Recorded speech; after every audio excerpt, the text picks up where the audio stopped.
Bitcoin tile. Now, the next tile over is the stocks tile. And you'll notice there's basically $4,700 in there. That's where all the magic happens. That's where all the savings happens. And so we're going to go over to the middle slide now is where we're referencing from, where it's my investments. And it's given you the breakdown of what's in there and the stocks owned. Now, there's a couple of things. As stated previously, I started saving for my home, my next home purchase, which started this year, focused on saving, but I didn't want to save all of it in cash. I wanted some of it tied to the market. Great decision on my part. So where did I save those? That's where that first position, the TIPS bond iShares. Now, the reason I went there is because it's not very volatile. It offers a little bit of a dividend, which I've been collecting. And, it's tied to the market. Now, me having done that, I've given myself, hold on, let's see here.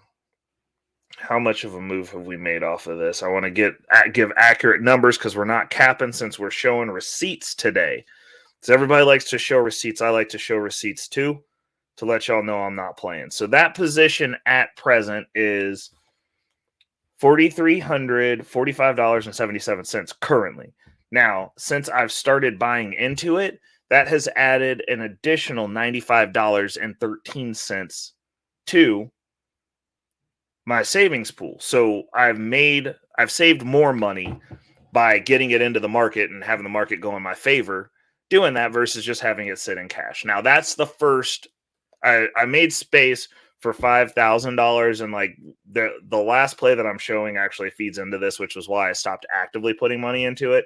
Now on the flip side of that, I also have a cash position now going that's just at $1,500. Okay. So, and obviously we're still stacking as much money into that as possible, but I did not want to stop with the inflow into crypto because I think that's going to be booming later. And that's a long-term play, and the house is nice, but I've also got equity in my property that I currently own that have no intention of selling, but a refi cash out at this point is becoming an option that's going to be viable to get me the rest of the money that I need. My goal was to put away $10,000 of my own volition to add to the pool. So we're almost there, doing some good stuff. Now, the second position, for those of you who have been donating to the channel, that's you guys. As you can see, I haven't done any major upgrades yet.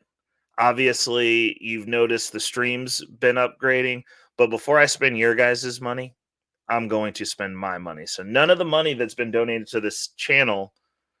Actually, I did get some lights with some very early donations. Like the first donations, I did get some of the better lighting. So like the lighting, that's also you guys.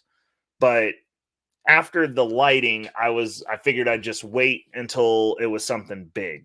So that BlackRock position, which also pays out a dividend, not super volatile, very strong company. They're buying up the planet. Everybody's always talking about them. That second position is all the money that I have gotten from the live streams or people donating to the platform to help move things forward. And it's getting ready to start moving. We're getting to a boiling point where I'm making a couple of decisions. We're going to do some additional upgrades of equipment.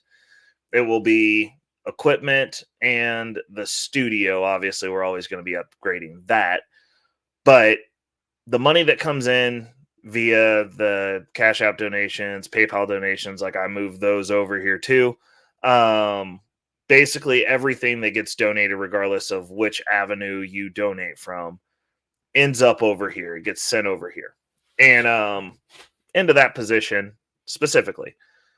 So that's the logic behind that, because I want all money in the market. I do not like wasting growth potential, and obviously I'm not using any of this money every day. Like this money is going to be sitting there for a little bit. That was the intent. So there's no need to rush in or be in and out of the market. I'm not day trading it. Also, the BlackRock position has made an additional $8.31. Now, the last position, the select dividends iShares ETF position. That's the third one down there, the bottom of this middle screenshot. That is my backstock for when I need snacks, because I don't always utilize all that money. So what I do is, if I don't use it, I go ahead and just invest it. So that way I start off fresh at $25 every time. And I just kick the little extra bit of money over into that. And if I ever run over my $25, or I get super lazy and don't buy lunch, or I end up having to work an extra day and don't take lunch, I can pull out of that and then